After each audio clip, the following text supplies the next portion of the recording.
This is the Bahamas Tonight, the Northern Edition. Good evening, all. I'm Shashina Roll. As always, it is so great to have you with us. Topping news, the Grand Bahama Port Authority traveling with stakeholders and licensees to New York City in the upcoming week. The goal is to expose business owners to a diversity of business sectors, as well as to attract new investment to the island. As Megan Shepard tells us, port executives have high expectations. Senior Manager of Business Development at the Grand Bahama Port Authority, Derek Newbold, noting the need for diversity when it comes to small businesses on the island. One way of addressing this issue is by exposing our licensees, be it directly or indirectly, to the multiple business models out there through franchising. There will be hundreds of proven business models on display at the upcoming International Franchise Expo next week in New York. And we are certainly excited to be exhibiting at this event, but we're even more excited to be joined by representatives and stakeholders from the local business community. Newbold says that about 10 to 15 persons will travel to New York for 1 week, where they will be exposed to new and creative business ideas. The licensees have been trained on speaking and the key aspects of the island, as they will essentially be ambassadors to help promote Grand Bahama as a good place to do business. One of the things that we're hoping to achieve from this exercise is exposure for our licensees and prospective licensees, so that they're exposed to new and innovative business ideas. And then, of course, we want to be able to continue to promote Grand Bahama as an investment-friendly jurisdiction to prospective investors. Newbold says a number of franchises will be targeted while in New York. The uniqueness they would bring to the island would be diversity. There are a number of companies on this list. The franchise itself is going to have at least 600-700 different exhibitors, and of that we feel that at least 10-15% of those might be a good suit for Freeport. He shares the benefits of doing business on Grand Bahama. There are many different options that you can look at for Grand Bahama. One is that it's a low tax jurisdiction. Our proximity to North America, the fact that the Bahamas gets about 6 million tourists each year. The Grand Bahama gets just under 2 million. And so when you think of the market, don't just think of 60,000 people or 55,000 people. Think of the supplemental market via tourism that we also have here as well. And so we think that Grand Bahama is really an excellent place, even to set up a master franchisee location to service the rest of the region. Megan Shepard, ZNS Network News. The Ministry for Grand Bahama announcing tonight that the Bahamas government's Summer Youth Employment Program will get underway in a couple of days. Now, the first 4-week sessions will begin on June 29th, and the final session will commence on July 27th. Application forms for the summer program can be collected from the Ministry of Grand Bahama in the Harold de Gregory Complex on Monday between 10 a.m. and 1 p.m. Switching gears now, Area Vice President of the Bahamas Union of Teachers, Quintin LaRota, commending the Minister of Education for the plans outlined for education during his budget communication in Parliament this week. LaRota says for the past 15 years, he has attended international conferences which recommend benchmarks for the region. He believes Minister Fitzgerald's plans will help to propel the country forward. In particular, the focus on special education and trying to have the system meet the needs of learners who don't all learn in the same way, and putting the resources and policies in place to address those concerns is something that the BUT supports highly. We also took note of the fact that there's also a long-term plan as well as short-term goals to achieve, and I think that's very good because education can't be shifting about every time the wind blows in a new direction. So I think that I was very pleased with how progressive the ministry wants it is heading. Now, LaRota notes that the Ministry of Education has been built with a genuine concern for students. He says previous ministers have also managed to keep politics out of its growth. He's praising both Minister Fitzgerald and the Prime Minister for giving attention to non-traditional learners and their academic development. There's some students who don't fit the regular school environment, and rather than being a disruption and denying the rights of the other kids to be educated, the education must adapt and meet the needs of those kids, because all children are entitled to an education provided by the government from 5 to 16 years old. I also like the expansion in the preschool area, and that's, I think, is pretty good. We have a lot of kids who are not yet 5 who have single parents who work the kind of job. It's a tough time for some people, and I think having those preschools provides an excellent place that the children can receive some early basic education. Well, the school term is winding down in the country. In the Western District, some parents are hoping the new term will bring about a positive change in relations among students at one institution. These parents claim their children are being bullied and are calling on the authorities to put an end to this form of abuse. Natalia Hall reports. A video of students of the 8 Mile Rock High School involved in a brawl went viral this week. For some, it is another example of the negative behavior taking place among some students today. A few parents say they have been battling this problem for a while. They claim that their children are being bullied at that school.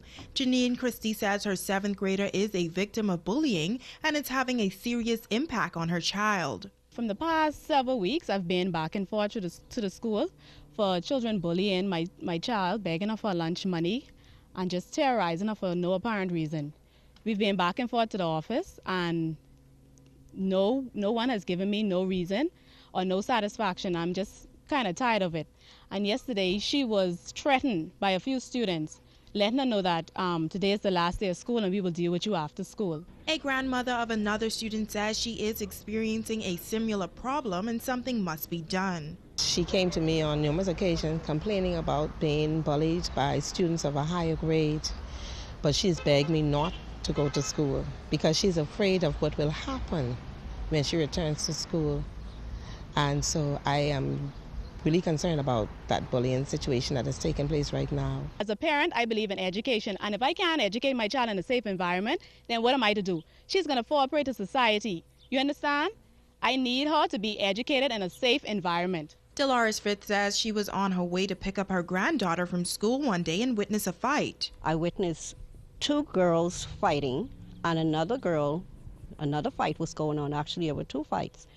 And there was a parent trying to stop the fight. And the young lady actually picked up a block and threw in this woman's cheap windshield. I couldn't believe it. I thought it was a book bag that she was throwing, but apparently it was a block. Principal of the institution, Ivan Butler, says there are protocols in place to deal with bullying. He says the school has hosted several seminars on the issue, and students are quite aware of the consequences of bullying. It was just yesterday I was visited by a parent who informed me that her child was being bullied. Immediate action was taken on the students who were accused of the bullying. They were immediately suspended from school, and we addressed the problem. There is no concern for parents to think that if their child is being bullied, it would not be dealt with by the school. We take bullying very seriously. When you look at what is being posted on the social networks, all the schools have challenges, and I believe that comes from parental involvement, and so I appeal also to the parents of this community to become more involved in assisting us in raising their children. Butler says it's unfortunate that a small group of students is creating a bad image for the institution because he says there are lots of positive events taking place at the 8 Mile Rock High School. It's Talia Hall, ZNS Network News. Thanks, Natalia. Stay with us. The Bahamas Tonight, the Northern Edition, continues right after this.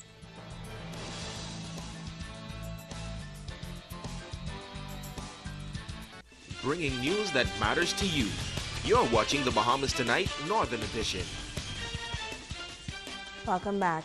Freeport Bible Church recognizing the month of June as Love Thy Neighbor Month. Senior Pastor Wilbur Outen says members of the church have been throughout the neighboring communities of Pine Tree, Sunset, and Belgrave to hear their concerns. The church is partnered with the Know Your Neighbor Association. Past President Doyle Burrows says they are happy to partner with the church as it gave the association a new boost to continue their community efforts. There's a need for more youth-oriented programs, and so what we have decided to do is to expand, for example, our Boys Brigade program, our Girls Guide program, and the junior high school activities to really make room for persons in the community. The other issue, too, that kind of stood out to us is the challenge of a number of persons being unemployed. And so we are grappling right now with really talking to some of the government agencies. We reach out from door to door, from neighbor to neighbor, and be aware of all who is in our community and all who is sick in our community by taking them a fruit basket or a card, or if someone dies in the community, if someone from the neighborhood attends their funeral. And so Pastor Outen, we want to say thanks again for allowing us to partner with you and to make this venture a good one.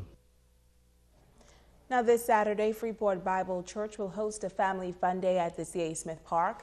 Youth Pastor Kyle Maycock says that there will be something for the entire family. Just recently, the church committed to visiting homes within the neighboring communities to hear the residents' concerns. This weekend's fun day will also serve to reach out to the community in order to develop ways to address these issues. We have the basketball tournament that's going to be going on for teenagers. We have a demonstration by our Boys Brigade, a demonstration by our girls dance team. We have face painting, we have hot dogs. We just have a lot of activities for young people this coming Saturday, and this is just the beginning of a long-term strategy that we're putting in place to provide ministry for the young people of our community. Well, children of Grand Bahama will get an opportunity to enjoy the beauty of nature during a month-long camp. The Sir Charles Hayward Library has joined hands with a number of agencies to offer some fun yet educational experiences for the youth of the island. The camp will open on June 29th and will include essential survival skills. I will be dealing with survival skills, basically compass, weather, rescue, and poison plants that a lot of us here on the island grow in our own yard and don't even know them. Rescue can be a number of rescues, whether you're out in the woods, water, and otherwise. Compass, many of us don't know the points of compass, don't know directions. Sense of direction a lot of us don't have. Weather, a lot of us see clouds, don't know what they are or when weather is coming. Even a bird can tell you when weather is coming.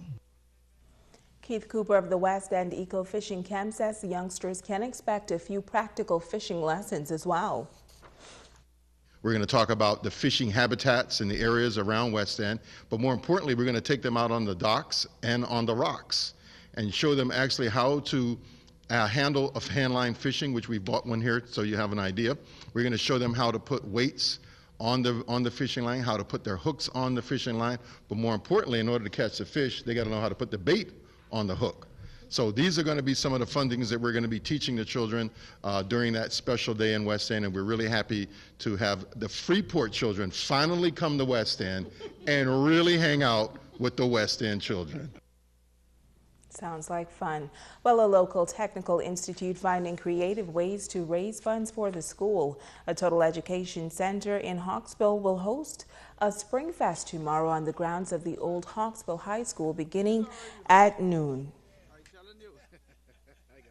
We're raising money to improve the workshops and to continue our educational efforts. You know, our motto is we're training tomorrow's workforce. And we run a high school diploma program, the pre-technology training program, as well as many additional programs in the evening. And to offer the best that we can, we like to improve the labs, improve the workshops, and to continue to offer the best product that we can. Administrator Charlie Softly Robbins says the event will be filled with food, fun, and entertainment. Meanwhile, coordinator at the community center, Steve Burrows, says the Spring Fest is a prelude to an economic boost for the area. We have hoopla for the kids, face painting. We have a Bahamian, the food and drinks. We also have bouncing castles, and most of all, at the end of it, or during the center of it, we have a rake and scrape band. After the festival event, we're going to try launch the community center for the area here in Hawksbill, Hunters, Lewis Yard area. We intend to kick off probably on the Saturday the 20th. We're going to do it every Friday and Saturday, where we not only invite the community, we try to get some tourists to come and experience some Bahamian food, Bahamian drinks. And now to our nightly feature, Ask the Doctor. This is Ask the Doctor. I'm Dr. Monique Pratt. Welcome. BJ from Freeport asked this question. I think I'm getting a cold, doc, and I feel lousy. Will antibiotics help? This is such a timely question, VJ, since many patients like yourself request a prescription for antibiotics when they come to the community clinic or emergency room for a common cold. Many patients who have symptoms of a common cold just want something that will make them feel better and assume that taking an antibiotic will do the trick. What most people don't know is that the common cold is caused by viruses, and antibiotics do not work for treating viruses. Antibiotics are used to treat infections caused by bacteria, such as a pneumonia, bronchitis, or an ear infection. In fact, most people don't know that taking an antibiotic for a common cold can do more harm than good. It can cause your body to develop resistance to certain antibiotics so that when you need them the most to treat more serious infections, they won't work. Sometimes a bacterial infection can follow a cold virus, especially if your cold symptoms last more than a week, become more severe, or do not respond to over-the-counter cold remedies. In this case, you may require antibiotics, which your doctor can then prescribe. I'm Dr. Monique Pratt, and this has been Ask the Doctor. Stay with us, Ricardo Lightborn, as a check on sports when we return.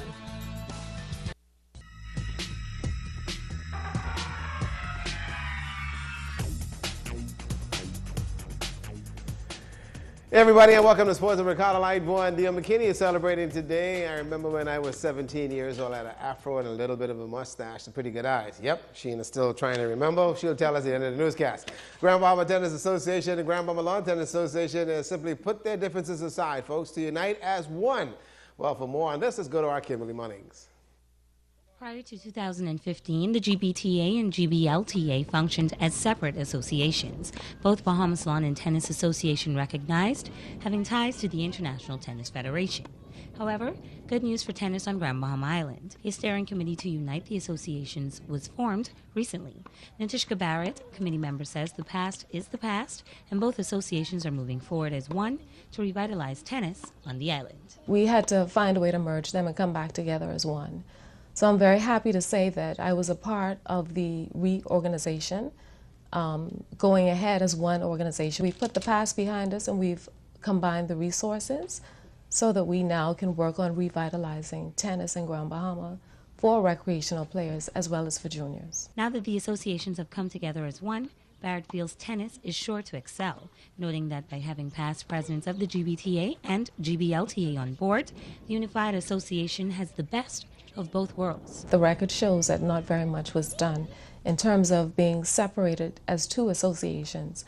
And with the wealth of knowledge that both associations have in tennis in Grand Bahama, we can definitely benefit by having those minds combined. Barrett, who currently chairs the meetings for the steering committee, added that it's a good thing that the new GBTA was formed with the support of both associations. She says it will make future decisions easier and balanced. Well, the first thing we had to do was to identify the strengths and weaknesses of both associations, and both parties were forthcoming with the information and both expressed a desire to move ahead, because being separated, we can't really accomplish very much. So we had to make it a point to unify. There's an ongoing membership drive. For more information, contact GBTA Secretary Jen at hotmail.com. Kimberly Mullings, ZNS Total Sports. And the Grand Bahama Softball Association opened its season, folks, at the Grand Bahama Sports Complex. Let me tell you that this season started with actually slow pitch in honor of Lula and Eddie Claude. International Softball Federation Hall of Famer Nico Grant expressed a great concern about the direction of softball here in Grand Bahama. He reflected on what he says used to be the premier sports back in the day. If you wanted to be the place in Grand Bahama where there was recreation for the family, you had to be at Focal. I was saddened when I learned this evening that we might only have 2 ladies softball team. That is indeed regrettable. If softball is going to move, we need a feeder system. Fans that have come out, I urge you to continue to come, and so together we can rebuild softball so it will once again become the premier sport on the island of Grand Bahama. Well, last season's award were also handed out, and Church of Tenor Knowles, ISF Hall of Famer and also past president of the Grand Bahama Sports Council, says he's pleased with the GBSA that has taken initiative to honor those folks really who made the way for softball. I could see Lula now out there in center field tracking those balls down when she was much younger. And, you know, it was a pleasure with her also having been on our very first national softball team in Belize in 1972. And of course, Eddie has been a player, a coach, a manager, and also have served in many capacities. And I can tell you they are going to play tonight. Slow pitch and also in Abaco. The Grand Bahama Flag Football League is a must take on every Sunday. Got to go take it in. I trying to get Sheena to go. Church, too. The MLM Eagles and the High Rock Stingers in the trenches, and as the Eagles off to a super start. The Eagles with the momentum and a quarterback keeper, some daylight and positive yards. First down and goal. MLM with the ball. The Stingers defense collapse, and the Eagles with the easy freeway, and it's also a touchdown. Eagles looking for the conversion. The quarterback under center and running right. Open receiver, that's a good catch. The Eagles in control. High Rock Stingers tried to get something going and get on the scoreboard. Nothing on the ground, then the next step is the air. And the Stingers players with some butterfingers. Well, the Eagles got the ball back and went right back to basic ball, running it, and run it they did. MLM was on their game in this one. The speed by the quarterback, and they also played some pretty good defense, resulted in a 46-0 spanking of the Stingers. And other scores: Lady Enforcers close out a Hot Shot Liquor Assassins 20-zip. The SS Lady Marines over Candidates Meat produced Crushets 12-6. Lady Warriors got by the Freeport Container Pump Piranhas 13-6. And still the Stingers are trying to find some offense. Well, Bahama Rock Excavators and the Fast Track Flyers on the field, and this one was simply interesting. Bahama Rock, Gino Jones off to the races, and he's going to go all the way for the touchdown. Let's go to the conversion. D-roll, the quarterback position. He finds Tad Martin open. That's good conversion there. Fast Track with the pigskin and utilizing the run game. Bahama Rock defense was up for this one. Fast Track went away from the run and then to the pass, and that proved to be costly. The interception, and guess what? It's going the next way to the house. Bahama Rock could do no wrong, and whitewashed Fast Track Flyers 50-zip. Ouch! That one is in the gut. Also in men's board, Boko Oilers defeated the Grand Key Sharks 14-12, Sandsbury 20, Freeport Container Port Snackers 14. The Chancellor's Lions big over the Shipyard Wreckers 35-0. The MSC Tritons cooled off Westminster Runners 13-zip. Bahama Rock, hey, they go easy with those Flyers. And they're going to be playing again this Sunday and tomorrow. Got to say, the Bishop Garfield Williams, our Kimberly Mullings will be coming out to represent us in the Fun Run and Walk 6:30 in the morning. I was trying to get Sheena, but boy, it was 8 o'clock in the evening maybe, but 6 o'clock was kind of cutting it close. That's a look at sports.